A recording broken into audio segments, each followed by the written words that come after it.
Para falar dessa história bárbara, para dizer o mínimo, a gente recebe aqui a doutora em ginecologia e coordenadora do Programa de Saúde da Adolescente da Secretaria de Saúde de São Paulo, Albertina Duarte Takeuchi, e o doutor em Direito e professor de Direito Penal da Fundação Getúlio Vargas do Rio de Janeiro, Tiago Bottino. Sejam muito bem-vindos. Eu queria começar com você, professor. O que muda nesse caso com esse pedido que eu acabei de relatar do CNJ? Olha, esse pedido de providências do CNJ não altera em nada. Na verdade, o juiz se conduziu corretamente, o juiz determinou que fosse feita a antecipação do parto ou o aborto, o que fosse, do ponto de vista médico, mais indicado. O juiz, inclusive, deixou bem claro que essa medida nem precisaria de uma autorização judicial. Quando ele fala a prescindibilidade da autorização judicial, é porque o aborto em casos de estupro, ele é um direito da vítima, e não é algo novo, não é algo que seja uma decisão recente do Supremo Tribunal Federal. Isso daí está no Código Penal desde 1940. O ponto aí que eu vejo que é problemático é a recusa da equipe médica de realizar o procedimento tal como determinado pelo juiz. Agora eu queria perguntar para a doutora Albertina em que circunstâncias uma equipe médica pode se negar a fazer o procedimento que havia sido determinado pelo juiz. Veja, o médico ele tem direito, pelo CRM, a se negar, mas é preciso entender que é possível ter outras equipes médicas que se comprometam com este fato. Um médico pode alegar questão ideológica, questão de para ele ser um sentimento difícil, mas no Espírito Santo é possível sim encontrar outras equipes que possam fazer esse procedimento. Aqui em São Paulo nós temos o Hospital Pérola Baiton, que ele atua efetivamente em casos de abortamento. E é possível também, já que essa menina tem 3 meses de gestação, induzir a interrupção, colocando medicamentos para que o procedimento seja mais fácil. Eu só tenho uma preocupação grande. É necessário que uma equipe psicológica também seja colocada à disposição. Essa menina não pode ir para um procedimento dessa forma, com esta polêmica dessa forma. Ela está chorando, ela precisa de acolhimento. Então, além de ter uma equipe médica que seja sensível, seja acolhedora, a equipe multiprofissional, onde uma psicóloga precisa dar efetivamente suporte para que essa menina não tenha lesões ao resto da vida. Ela foi estuprada durante 4 anos. Ela corre risco, sim, se continuar essa gravidez, mas o risco psicológico dela, neste momento, está sendo agravado pela equipe de saúde. Se essa equipe de saúde não está resolvendo, mudamos a equipe e, melhor, ampliamos a equipe com uma psicóloga, com uma assistente social, uma equipe acolhedora. Doutora, a gente tem a informação que serão, na verdade, 22 semanas de gestação que essa menina teria. Isso faz diferença? Faz diferença, sim. 22 semanas, na verdade, ela precisaria ter uma indução. No caso, existem medicamentos que fazem essa indução. Essa indução demora em torno de, às vezes, 48 horas para se resolver e, portanto, ela não pode ser acolhida por uma equipe que realmente está nem sequer disposta ao atendimento. Então, neste momento, é como se fosse uma indução de uma criança que tivesse morta, de um bebê morto. Então, se coloca a medicação, se espera para ver se pode ser por via vaginal, porque caso não aconteça, uma cesárea para retirar essa criança de 22 semanas seria muito mais traumática. Mas, em todo caso, todos os colegas obstetras do Rio Grande do Sul, do Espírito Santo,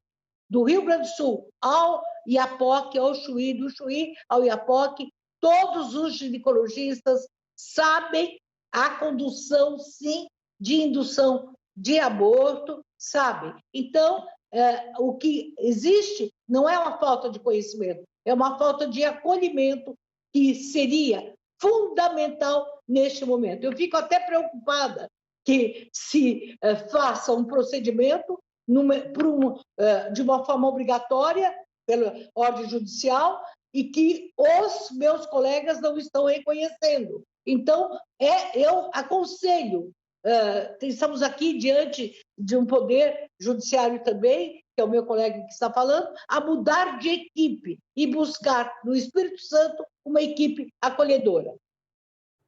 A informação, inclusive, é que essa menina viajou para outro estado para fazer esse procedimento.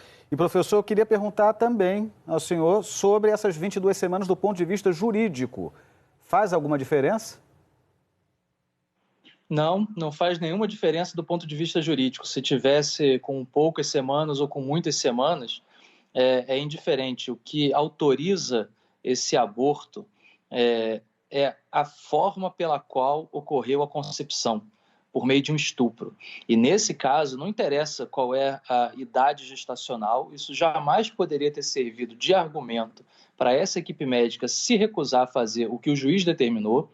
E ouvindo a doutora Albertina falar, eu fico muito impressionado. Ela falou assim, olha, como que colegas, né, se recusaram a cumprir isso, prolongando o sofrimento dessa menina, um sofrimento que é claríssimo, né? Eu não vejo como que o médico possa ter, seja pelo CRM ou qualquer outro dispositivo, o direito de se recusar a cumprir uma ordem judicial que é baseada na lei. Né? Então, na verdade, eu não vejo esse direito, não vejo essa possibilidade. Talvez não seja a equipe mais adequada, talvez devesse ter pessoas mais preparadas para lidar com isso, mas sabem fazer o procedimento, deveriam ter cumprido essa ordem, e eu vejo como esse sofrimento ainda aumenta. Imagina essa menina agora ter que pegar um avião, sair do estado e para outro lugar, procurando uma equipe médica que faça aquilo que já deveria ter sido feito desde o início, porque não tem dúvida que ninguém pode questionar o fato dessa gravidez ser resultante de um estupro. É uma menina de 10 anos de idade. Não tem como você discutir ou questionar o direito dela e dos pais de interromperem essa gravidez. Professor, então, o que eu queria perguntar, só um minuto, doutora, só concluir a minha linha de raciocínio aqui com o professor, é o seguinte, então, houve um descumprimento e esses médicos estão sujeitos a alguma pena também?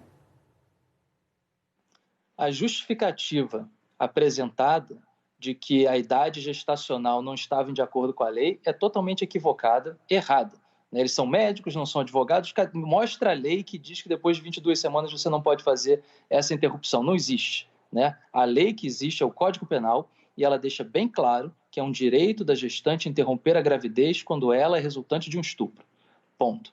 E se o juiz determinou que esse procedimento fosse feito e esse procedimento não é feito com base em algum tipo de objeção moral, esses médicos estão sim sujeitos a serem, né, processados por desobediência de uma ordem judicial.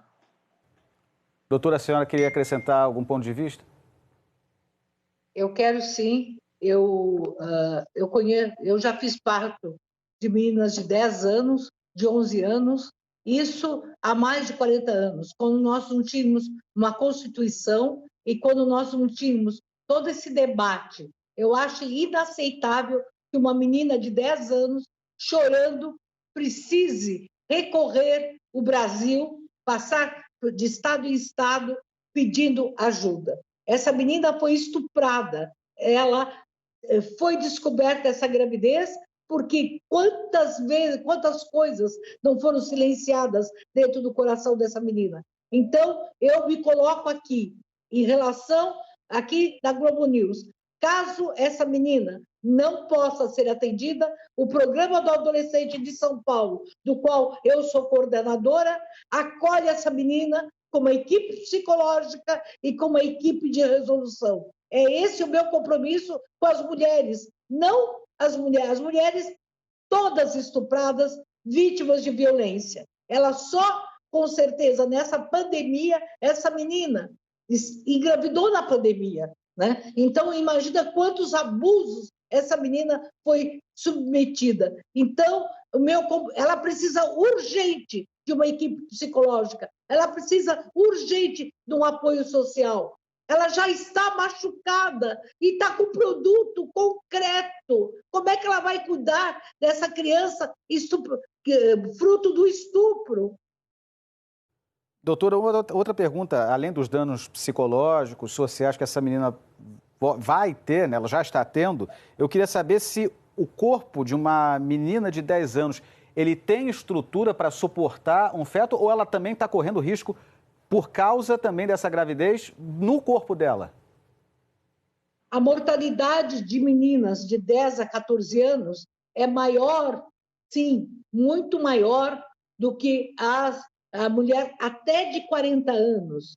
Outra coisa, ela não começou pré-natal, ela está com 22 semanas. Veja, a mulher que engravida de 10 a 14 anos tem risco maior de morte, de pressão alta, de anemia, de hemorragias e, principalmente, não se trata do corpo só não estar preparado, trata-se de todo o sistema imunológico dela, ela pode ter risco, sim, como eu disse, de desnutrição, porque ela está ainda sendo nutrida, ela ainda está no processo de crescimento e tem um bebê. Então, é preciso, inclusive, antes, ao mesmo tempo que se começa essa resolução, fazer um exame geral de como está a anemia dela, se ela está anêmica, como está a questão da diabetes e como está se ela não tem doenças sexualmente transmissíveis. Porque uma das situações é que o abusador, fugido, foragido, pode também contaminá-la sexualmente. Então, é preciso, antes, quer dizer, isso num prazo muito mais rápido, porque quanto mais semanas nós passamos, maior é a dificuldade. É preciso que durante a resolução seja acolhida e, principalmente, após a resolução, como fica esse corpo dela, como fica essa cabeça dessa menina que já está profundamente machucada. E, professor, eu queria perguntar, o senhor disse que não seria nem necessário um mandado judicial. A vontade da criança, nesse caso, ela é soberana? Olha, não a vontade da criança, porque ela tem 10 anos de idade e ela é incapaz, mas a vontade dos pais dela, dos representantes legais. O juiz até menciona que ouviu a criança, mas a vontade da manifestação da vontade da criança, nesse caso aqui, não seria um requisito legal. A manifestação dos pais bastaria, mas também não vejo problema do juiz ter querido ouvi-la, ter querido entrevistá-la. Mas o fato é o seguinte: você precisa levar esse caso para um juiz quando você tem algum tipo de dúvida, quando você não tem certeza se houve, se não houve um estupro e tal. Esse caso aqui é um caso clássico, de você poder olhar e examinar que aquilo dali é um estupro, porque uma menina de 10 anos de idade, a própria lei determina que qualquer tipo de relação sexual mediante violência presumida. Então você tem ali um estupro e você não deveria nem estar questionando, se é o caso, se não é o caso, da menina concordar ou não concordar, até porque é uma menina de 10 anos de idade e, sendo ela incapaz, a representação dela é feita pelos pais. Tá certo, então eu conversei com a doutora em ginecologia, coordenadora do programa Saúde da Adolescente da Secretaria da Saúde de São Paulo, doutora Albertina Duarte Takeuchi, e também o doutor em Direito e professor de Direito Penal da FGV Rio, Tiago Bottino. A vocês dois, queria muito agradecer e boa tarde.